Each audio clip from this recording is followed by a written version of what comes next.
Welcome. General training റീഡിങ്ങിന്റെ രണ്ടാമത്തെ ക്ലാസ്സിലേക്ക് സ്വാഗതം. ഇതിൽ നമ്മളൊരു 7 സ്റ്റെപ്പ് സ്ട്രാറ്റജി ആണ് പഠിക്കുന്നത്. സാധാരണ നമ്മൾ ഉപയോഗിക്കുന്ന റീഡിംഗ് ടെക്നീക്ക് കൊണ്ട് നമുക്ക് IELTS റീഡിങ്ങിൻ്റെ അതിന് സ്കോർ കിട്ടില്ല. അത് ഞാൻ ഉറപ്പിച്ച് പറഞ്ഞു തരാം. Even you are N excellent reader, അതിന് ചില സ്കില്ല് ഇതാക്കണം. അത് ഏതൊക്കെയാണ് എന്നുള്ളതാണ്. അപ്പോൾ നമ്മൾ എക്സാം ഹാളിൽ കയറി നമുക്ക് ആദ്യം ക്വസ്റ്റ്യൻ പേപ്പർ കിട്ടിക്കഴിഞ്ഞാൽ the first thing you have to do is to go through all the questions and answers. ഒരു 2 മിനിറ്റ് വരെ എടുത്ത് നമ്മളൊന്ന് മറിച്ച് നോക്കുക. അതായത് ക്വസ്റ്റ്യൻസ് നോക്കുക, അതായത് എസ്സേ വായിക്കാനുള്ള ഭാഗം നോക്കുക, ക്വസ്റ്റ്യൻസ് നോക്കുക. അപ്പം നമുക്കതിൽ ഏതൊക്കെ പാറ്റേണിലാണ്, ട്രൂ ഓർ ഫോൾസ് ഉണ്ടോ, മാച്ച് ദ ഫോളോയിങ് ഉണ്ടോ, ഫ്ലോ ചാർട്ട് ആണോ, സമ്മറി കംപ്ലീഷൻ ആണോ, എന്താണ് എന്നുള്ള നമുക്കൊന്ന് മനസ്സിലാക്കുക. ഇതാണ് നമ്മൾ ആദ്യം ചെയ്യേണ്ടത്. കാരണം പലപ്പോഴും നമ്മൾ എടുത്തിങ്ങനെ ഒരു ഓർഡറിൽ എഴുതി പോകുമ്പോൾ നമുക്ക് എന്താ പറയുക, ഒരു അവസാനം ഏറ്റവും ഡിഫിക്കൽട്ടായിട്ടുള്ള ചിലപ്പോൾ ആദ്യമൊക്കെ വരികയാണെങ്കിൽ നമുക്കറിയില്ലല്ലോ. കാരണം ചില ടാസ്ക് ചിലവർക്ക് ഭയങ്കര എളുപ്പമായിരിക്കും. For example, match the headlines എന്ന് പറയുന്നത് വളരെ എളുപ്പമുള്ളൊരു കുട്ടി എനിക്ക് ഉണ്ടായിരുന്നു. പക്ഷേ മാച്ച് ദ ഹെഡ്ലൈൻ എന്ന് പറയുന്നത് സത്യം പറഞ്ഞാൽ ഭയങ്കര ഡിഫിക്കൽട്ടായിട്ടുള്ളൊരു കാര്യമാണ്. But that is easier for him. അങ്ങനെ ഒരു ടാസ്ക്കാണ് നിങ്ങൾക്ക് കിട്ടുന്നതെങ്കിൽ അവിടെ നിന്ന് തുടങ്ങുന്നതിൽ ഒരു തെറ്റില്ല. അതായത് 1 to 40 ആൻസർ ആണെന്ന് ആരും പറയുന്നില്ല. ഓരോ സെക്ഷൻ ബൈ സെക്ഷൻ ആയിട്ടും ഈസിയസ്റ്റ് ആയിട്ട് തോന്നുകയാണെങ്കിൽ അവിടെ നിന്ന് തുടങ്ങാം. അത് എന്താ പറയുക, പ്രാക്ടീസ് ചെയ്ത് നമ്മൾ മനസ്സിലാക്കിയതിന് ശേഷമാണ് ചെയ്യേണ്ടത്. അപ്പോൾ ഫസ്റ്റ് നിങ്ങൾ എന്ത് ചെയ്യും, എല്ലാ ചോദ്യങ്ങളും ഓടിച്ച് നോക്കും. സെക്കൻഡ് തിങ് എന്ന് നമ്മൾ പറയേണ്ടത്, look at the task before reading the passage. ഇപ്പം നമ്മൾ നോക്കുന്നത് എന്തൊക്കെ ക്വസ്റ്റ്യൻസിൻ്റെ ഇത് മാത്രമേ നമ്മൾ നോക്കുള്ളൂ. അതായത് പാരഗ്രാഫ് ഒന്നും വായിച്ചു നോക്കില്ല.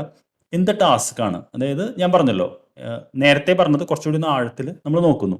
മൂന്നാമത് നമ്മൾ ഇൻസ്ട്രക്ഷൻസ് വായിച്ച് നോക്കണം. ഇൻസ്ട്രക്ഷൻസ് എന്താണ്, അതായത് എങ്ങനെയാണ് ഇത് ആൻസർ ചെയ്യേണ്ടത് എന്നുള്ളതാണ്. ഫോർ എക്സാമ്പിൾ, ചിലതിന് നമുക്ക് ഒരു വാക്ക് കൊണ്ട് ആൻസർ ചെയ്യാനായിരിക്കും, അല്ലെങ്കിൽ ഒരു നമ്പർ ആയിരിക്കും, അല്ലെങ്കിൽ ഒരു വാക്കോ നമ്പർ, അല്ലെങ്കിൽ ഒരു ലെറ്റർ. അപ്പോൾ കൃത്യമായിട്ട് എന്ത് ടാസ്ക്കാണ്, ഇപ്പോൾ നമ്മൾ മൾട്ടിപ്പിൾ ചോയ്സ് ആണെങ്കിൽ നമുക്ക് ABC അതിൽ ഏതെങ്കിലും ഒന്നായിരിക്കും ആൻസർ ചെയ്യേണ്ടി വരിക. പിന്നെ fill in the blanks question ആണെങ്കിൽ നമുക്ക് 1 വേർഡ്, 2 വേർഡ് ഓർ 3 വേർഡ്, അത് ആ ലിമിറ്റ് എത്രയാണെന്നുള്ളത് കൃത്യമായിട്ട് നമ്മൾ അറിഞ്ഞിരിക്കണം. അതാണ് നമ്മൾ സെക്കൻഡ് ചെയ്യേണ്ടത്. അപ്പോൾ നമ്മൾ ഇത് കഴിഞ്ഞാൽ നമ്മൾ അടുത്ത ചെയ്യേണ്ടത് എന്താ വെച്ച് കഴിഞ്ഞാൽ, ഇനിയാണ് നമ്മൾ വായിക്കുന്ന പ്രോസസ്സിലേക്ക് വരുന്നത്. അപ്പോൾ ഇത്ര നമ്മൾ വായിച്ചിട്ടില്ല. ഇനി നമ്മൾ എന്ത് ചെയ്യും, you look at the text. പക്ഷേ ടെക്സ്റ്റ് നോക്കുന്നത് സാധാരണ വായിക്കുന്ന പോലെയല്ല. നമ്മൾ ആദ്യം തന്നെ ഹെഡിങ് ഉണ്ടോ എന്ന് നോക്കണം. അപ്പോൾ ഹെഡിങ്ങൾ വായിച്ചു നോക്കുമ്പോൾ തന്നെ നമുക്ക് ഏകദേശം എന്താണ് സംഭവം എന്ന് മനസ്സിലാക്കാൻ പറ്റും. രണ്ടാമത് സബ് ഹെഡിങ് ഉണ്ടോ എന്ന് നോക്കണം. ഞാൻ ഇതിൻ്റെ എക്സാമ്പിൾസ് ഒക്കെ കാണിച്ചു തരാം, എങ്ങനെയാണ് സബ് ഹെഡിങ് വരുന്നുള്ളത്. പിന്നെ അതിൻ്റെ ഉള്ളിൽ തന്നെ വല്ല ക്യാപ്ഷൻസ് ഉണ്ടോ, അത് ഹൈലൈറ്റ് ചെയ്തിട്ടുണ്ടോ, ബോൾഡ് ചെയ്തിട്ടുണ്ടോ, കാരണം അതൊക്കെ ഇമ്പോർട്ടൻറ്റ് ഇൻഫർമേഷൻ ആണ്. പിക്ചേഴ്സ് ഉണ്ടോ എന്ന് നോക്കണം. പിന്നെ ഫുട് നോട്ട്സ് ഉണ്ടോ, അതായത് ഇമ്പോർട്ടൻ്റ് ആയിട്ടുള്ള കാര്യങ്ങൾ, നമ്പേഴ്സ് ഉണ്ടോ, കാരണം അതൊക്കെ ചോദ്യത്തിലുണ്ടാവും. ഓക്കെ, അതൊരു ഇതാണ്. അപ്പോൾ ഹെഡിങ്, സബ് ഹെഡിങ്, ക്യാപ്ഷൻസ്, അതായത് കൊട്ടേഷൻസ് ഉണ്ടോ നോക്കി, പിക്ചേഴ്സ് ഉണ്ടോ, ഫുട് നോട്ട്സ് ഉണ്ടോ, നമ്പേഴ്സ് ഉണ്ടോ എന്നെല്ലാമാണ് നമ്മൾ നോക്കേണ്ടത്. എന്നിട്ട് അത് നമ്മൾ നോട്ട് ചെയ്ത് വെക്കണം. അതിനുശേഷമാണ് നമ്മൾ വീണ്ടും എന്ത് ചെയ്യുന്നു, we go to the questions. എപ്പോഴും IELTS ഇതിന് നമ്മൾ ആദ്യം ക്വസ്റ്റ്യൻസ് വായിച്ചു നോക്കിയിട്ട് അതിൻ്റെ ഉത്തരം ലൊക്കേറ്റ് ചെയ്യാണ് നോക്കുന്നത്. ഓക്കെ, ഉദാഹരണത്തിന് നിങ്ങളൊരു സൂപ്പർ മാർക്കറ്റിൽ സാധനം എടുക്കാൻ പോവുകയാണെങ്കിൽ നിങ്ങൾ എന്താ നമ്മൾ ചെയ്യുക, നമ്മൾ സൂപ്പർ മാർക്കറ്റിൻ്റെ ഒരു അറ്റം തൊട്ട് എല്ലാ അറ്റം വരെ കറങ്ങി വന്ന് രണ്ടാമത്തെ പ്രാവശ്യം പോയിട്ടാണോ സാധനം എടുക്കുക, അതോ പോയിട്ട് ഓരോരോ സാധനങ്ങൾ എടുത്തിടുമോ?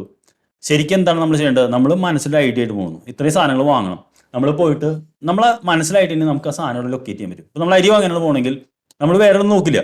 ഇപ്പം നമുക്ക് എന്താ പറയുക, സ്നാക്സ് ആണ് വാങ്ങാൻ പോകണമെങ്കിൽ അല്ലെങ്കിൽ നമ്മൾ ചോദിക്കും എവിടെയാണ് സ്നാക്സ് എന്നുള്ളത്, അല്ലെങ്കിൽ നമുക്ക് ഓയിൽ. അതേപോലെയാണ് നമ്മൾ IELTSന്റെ റീഡിങ്ങിൽ ഉത്തരം കണ്ടെത്തുന്നത്. ചോദ്യം വായിച്ചു നോക്കുന്നു, ചോദ്യത്തിലെ കീവേഡ് എന്താണെന്നുള്ളത് അത് ഞാൻ പറഞ്ഞുതരാം. അത് ടെക്സ്റ്റിൽ അതുമായിട്ട് വരുന്ന വാക്കുകൾ എവിടെയാണെന്ന് നോക്കുന്നു, ആ ഭാഗം മാത്രം വായിച്ചു നോക്കി നമ്മൾ ഉത്തരം എഴുതി പോകുന്നു. അല്ലാതെ നമ്മളിത് വായിച്ചു നോക്കി എല്ലാം മനസ്സിലാക്കി ചോദ്യത്തിന് ഉത്തരം എഴുതാമെന്ന് പറഞ്ഞാൽ രണ്ടാമത്തെ സെഷൻ എത്തുമ്പോഴേക്കും നിങ്ങളുടെ സമയം കഴിഞ്ഞിട്ടുണ്ടാവും. അപ്പോൾ അവിടെയാണ് നമ്മൾ എന്ത് ചെയ്യേണ്ടത്, ടെക്സ്റ്റിൽ ക്വസ്റ്റ്യനിലെ കീവേഡ് നോക്കി ഇതിൽ മാച്ച് ചെയ്യാണ് ചെയ്യുന്നത്. പലപ്പോഴും ഡയറക്റ്റ് ഉണ്ടാവില്ല, പക്ഷേ സിനോണിംസ് വെച്ച് കണ്ടുപിടിക്കാൻ പറ്റും. അതിനുശേഷം നമ്മൾ നോക്കേണ്ടത്, ഒരിക്കലും ഓർഡറിൽ ഉത്തരം എഴുതി വരാൻ പാടില്ല. കാരണം ചിലപ്പോൾ നമ്മൾ നോക്കുമ്പോൾ 4-ാമത്തേന് 5-ാമത്തേൻ്റെ ഉത്തരം നമ്മൾ ആദ്യം കാണുക, അത് അപ്പം തന്നെ ആൻസർ ചെയ്യണം. കാരണം എപ്പോഴും നമ്മൾ മനസ്സിലാക്കേണ്ടത്, ഒരു ഇതിൽ ഈസി ക്വസ്റ്റ്യൻസും ഡിഫിക്കൽട്ട് ക്വസ്റ്റ്യൻസും ഉണ്ടാവും. അപ്പോൾ കിട്ടുന്നത് എഴുതി പോവുക, കിട്ടാത്തുണ്ടെങ്കിൽ അവിടെ മാറ്റിയിടുക, പിന്നെ നമുക്ക് സമയം കിട്ടുമ്പോൾ വരാം. കാരണം ഞാൻ പറഞ്ഞല്ലോ, നമുക്കൊരു ബാൻ സ്കോർ കിട്ടണമെങ്കിൽ നമ്മൾ 6.57 നോക്കണമെങ്കിൽ 32, 33 കിട്ടണമെങ്കിൽ നമുക്ക് ചിലപ്പോൾ 4-5 കിട്ടിയില്ലെങ്കിലും കുഴപ്പമില്ല, നമുക്ക് പിന്നെ സമയം കിട്ടുമ്പോൾ ഒന്ന് ഗസ് വർക്ക് ചെയ്യാം. ഫിനീഷ്യലി നമ്മൾ എവിടെയും സ്റ്റക്കായി നിൽക്കരുത്, we must keep moving on. Okay, അതാണ് നമ്മൾ നോക്കേണ്ടത്. ഇനി ഏറ്റവും ലാസ്റ്റ് ആൻഡ് ഇമ്പോർട്ടൻറ്റ് ടിപ്പ് എന്ന് പറയുന്നത്, സെയിം തന്നെയാണ്. അറിയില്ലെങ്കിൽ സ്റ്റക്കായി നിൽക്കരുത്. കാരണം ചിലതിൽ നമുക്ക് especially true or false questions ഒക്കെ ആൾക്കാർ ഇതാക്കി നിൽക്കും. അപ്പോൾ ഞാൻ ഒന്നുകൂടി പറയുന്നു, ആദ്യം ഇത് കിട്ടിക്കഴിഞ്ഞാൽ എല്ലാം മറച്ചു നോക്കണം. 2 എന്ത് ടാസ്ക് ആണ് നോക്കണം. പിന്നെ കൃത്യമായിട്ട് ഇൻസ്ട്രക്ഷൻസ് വായിച്ച് നോക്കിയിട്ട് ഒരു വാക്കാണോ 2 വാക്കാണോ ലെറ്റർ ആണോ എന്നുള്ളത് മനസ്സിലാക്കണം. അതിനുശേഷം ഹെഡിങ് ഉണ്ടോ, സബ് ഹെഡിങ് ഉണ്ടോ, ക്യാപ്ഷൻസ് ഉണ്ടോ എന്ന് നോക്കണം. പിന്നെ ക്വസ്റ്റ്യൻസ് വായിച്ച് നോക്കണം. ക്വസ്റ്റ്യൻസ് തറവായിട്ട് വായിച്ച് നോക്കണം. എന്നിട്ട് അതിലെ കീവേഡ്, അതിൽ ഇമ്പോർട്ടൻ്റ് ആയിട്ടുള്ള കീവേഡ് അത് ലൊക്കേറ്റ് ചെയ്യാൻ ഞാൻ പറഞ്ഞുതരാം. അത് നോക്കിയിട്ട് പിന്നെ ടെക്സ്റ്റിൽ സ്കാൻ ചെയ്ത് അവിടെയാണ് നമുക്ക് ആ ഹെഡിങ്ങിൻ്റെ ഇതൊക്കെ ഗുണം വരിക. അത് എവിടെയാണെന്ന് ലൊക്കേറ്റ് ചെയ്ത് പിന്നെ നമ്മൾ എന്ത് ചെയ്യുന്നു, അതിനുശേഷം നമ്മൾ എവിടെയും സ്റ്റക്കായി നിൽക്കാതെ ഈസി ആയിട്ടുള്ള ആൻസർ ചെയ്ത് പോകുന്നു.